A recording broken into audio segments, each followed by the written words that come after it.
انت زملكاوي ولا اهلاوي؟ يعني اللي تشوفه سيادتك.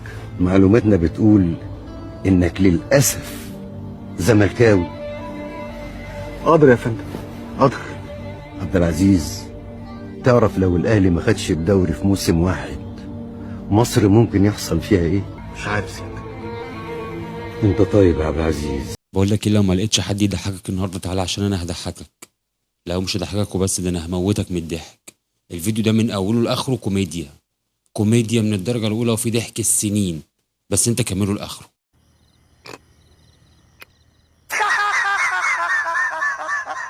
سعد عيسى زملكاوي محترم من اخواتنا الزملكاويه الجمال، بس هو غلط في النادي الاهلي وفي جمهور النادي الاهلي وفي اداره النادي الاهلي، وقال ان طب ما تيجي نشوف. مذيعة الزمالك اللي مسحت الارض باداره النادي الاهلي وجماهير النادي الاهلي ولاعيبه النادي الاهلي. واد سئيل ووشه عامل زي حته الجبنه النستو كده ورزل كده. هي دي مذيعة الزمالك اللي جابت حق الزمالك بجد. عاش والله. اسمع. شفت يا سيدي، شفت العقليه الجميله، العقليه اللي ملهاش اتنين اخوات في الدنيا. والله عاش يا ابو الصحاب، وافضل كده ما تبطلش. احنا عايزينكوا كده، احنا عايزينكوا كده، محتاجينكوا كده. بقول لك المذيعه اللي مسحت بكرامه النادي الاهلي وجمهوره ولاعيبته الارض. اسمع، هو عايزك تسمع المذيعه قالت ايه. يلا يا سيدي نسمع. حقيقي احنا مش زعلانين، لانه يعني شفنا كمان يعني بدليل اللي انا بقوله ده الاحتفالات، احتفالات لاعبي النادي الاهلي، احتفالات مسخه ملهاش طعم. رقم واحد، انتوا لازم تكونوا مش زعلانين، لان خلاص اللي زيكم بقى جبله، اللي زيكم خلاص بقى ما عندوش دم. خلاص انتوا بيتحط عليكم في كل ماتش للاهلي وخلاص، يعني انتوا اتعودتوا متعوده دايما. وبالنسبه للاحتفالات المسخه، تعالي بقى انا هوريكي الاحتفالات المسخه.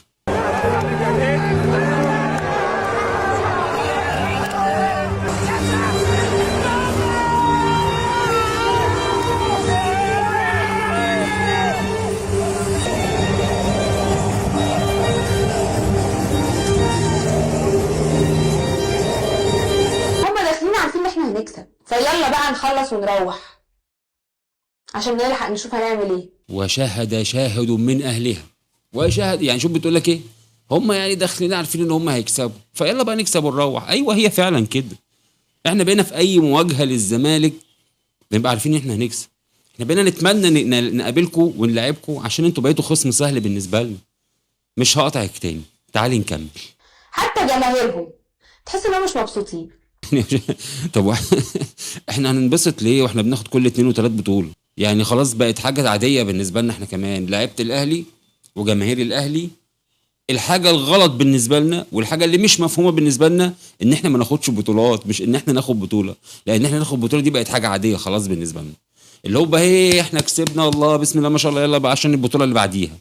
وصلت ولا انتوا لسه ما فهمتوش؟ شفنا الاجواء بتاعت الاحتفال، اجواء مسخه وملهاش طعم. تاني هتقول لي اجواء واحتفال ومفيش؟ اوريك احتفال تاني غير الاولاني، يلا نشوف.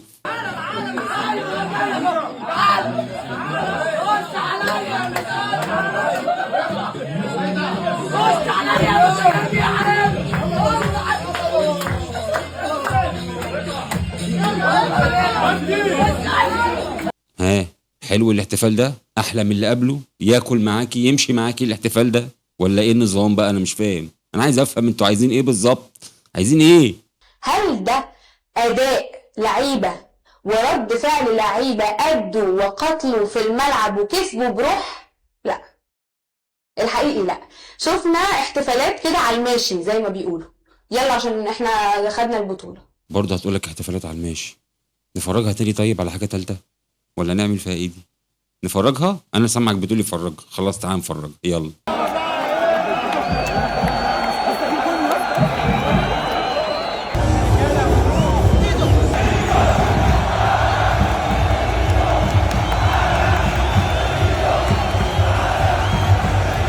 ما هو الناس بتحتفل اهي زي الناس والدنيا حلوه مفيش اي حاجه، فرحانين والله عادي برضه. يعني انا عايز افهم ايه المشكله، فين المشكله؟ دي احتفالات مسخه؟ طيب ماشي، الاحتفالات العاديه بالنسبه لكم احنا نقعد 3 4 5 6 ايام بنحتفل، لا هو احنا بنحتفل في نفس اليوم بالليل وخلاص الموضوع اتقفل. اللعيبه نفسها كانت عارفه، تحس كده انهم كانوا يعني ايه عن استحياء، عارف لما تبقى بتحتفل عن استحياء، هو ده اللي احنا شفناه امبارح والله. على عكس احتفالات نادي الزمالك لما بيكون أدى بروح ولعب ويستحق المكسب. تشوف احتفالات اللعيبة فعلا بنشوفها، ده بنشوفها، ده احنا بنقعد نتفرج عليها اسبوع. عشان انتوا يا عيني يا حرام غلابه مساكين ما بتاخدوش بطوله غير كل 3-4 سنين، فلازم اكيد احنا عاذرينكم في الحكايه دي على فكره. يعني احنا بسم الله ما شاء الله الله اكبر كده، احنا ما بنقولش حاجه، احنا بنسكت، لان من حقكم. يعني الناس بتاخد بطوله كل 3-4 سنين، فمن حقكم تفرحوا بيها اسبوع، اسبوعين، 3 شهر.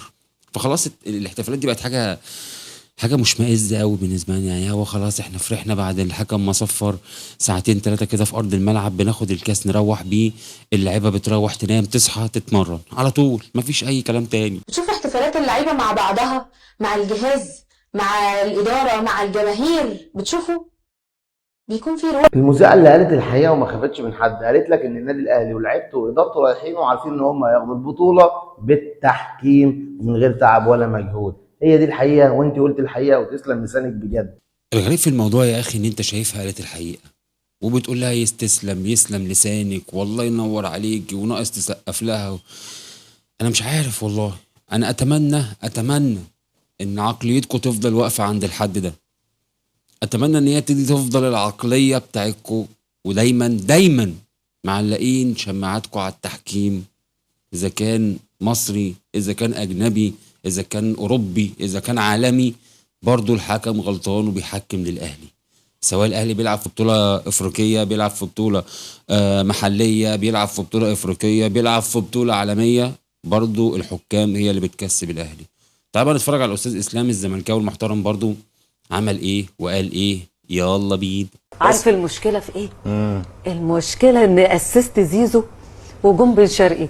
بالظبط، هي دي المشكله. اصلا الاهلي دفع كل الفلوس دي عشان اللي انت قلتيه ده، مش عشان يقوي فريقه. هم صرفوا كل الملايين دي عشان اللحظه دي، عشان يكيدوا الزملكاويه. تخيل بقى انت موصلهم لايه وانت بظروفك وحالتك دي. يعني سيادتك شايف ان الاهلي صرف الملايين دي كلها وجاب زيزو وبن شرقي وامام عشان يكيد الزملكاويه؟ بأمارة ايه يا سيد اسلام؟ انا هموت واعرف بأمارة ايه. ده انا من يوم ما وعيت على الدنيا يا راجل والاهلي بيحط على الزمالك، بأمارة ايه؟ وبعدين ده انتوا بتتكلموا على اساس ان انتوا ما عندكوش احمد حمدي وما عندكوش ناصر ماهر وما عندكوش عبد الله السعيد يعني ما تخليش بقى الواحد بقى ياخد ويدي في قلب الحوارات دي، لان ملهاش اي 30 لازمه. الاهلي بيكسبك ببن شرقي، وبيكسبك بزيزو، وبيكسبك بامام، وبيكسبك من غيرهم. طب بص يا عم اسلام، انا هقول لك على حاجه، انا هخلي اخوك ريمون او سيمون يرد عليك. اخوك زملكاوي معاك برضو في المهنه والدنيا حلوه وعارف وضايق المر من كعانه، انا هخليه يرد عليك. قول له يا عم ريمون. انا نفسي اعرف الزملكاويه اللي من ساعه ماتش الاهلي عمالين يولولوا ويقول لك ازاي الاهلي يعمل فينا كده في السوبر، عمر الزمالك ما كان كده، اصل احنا مش في حالتنا. هو انتوا يا ابني بتضحكوا على نفسكم؟ هو انتوا اصلا زملكاويه وتعرفوا الزمالك؟ انت لو زملكاوي وتعرف تاريخ تعرف ان هو ده الزمالك. احنا يا ابني في اخر 21 سنه النادي الاهلي ملعبك 61 مباراه، 61 مباراة الأهلي غلبك فيهم 34 وأنت غلبته 7. شايف الرقم؟ شايف الفرق؟ الأهلي غلبك 34 مباراة وأنت غلبه 7 من 61 في آخر 21 سنة.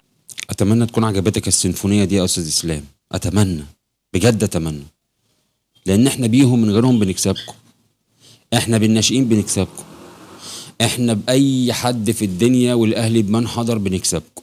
انت المفروض تطلع تقول الكلمه دي. لو زيزو وامام وبن شرقي جم الاهلي ما عملوش حاجه، يبقى الاهلي فعلا صرف ملايين على الفاضي، فعلا صرف ملايين على الفاضي، ما استفادش حاجه بحاجه. بس دفع فلوس في لعيبه عالميه، دفع فلوس في لعيبه نفسها تاخد بطولات، يا عيني عطشانه بطولات، كانت بتلعب في نادي تاني وما عرفتش تاخد فيه بطولات، فجت للنادي بتاع البطولات اللي بياخد بطولات عشان يبقى عندهم بطولات في تاريخهم بطولات.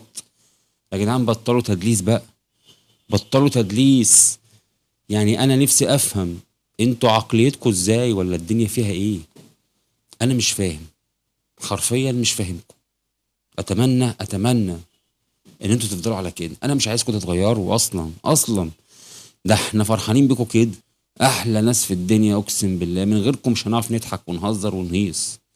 تحياتي ليكم والسلام عليكم.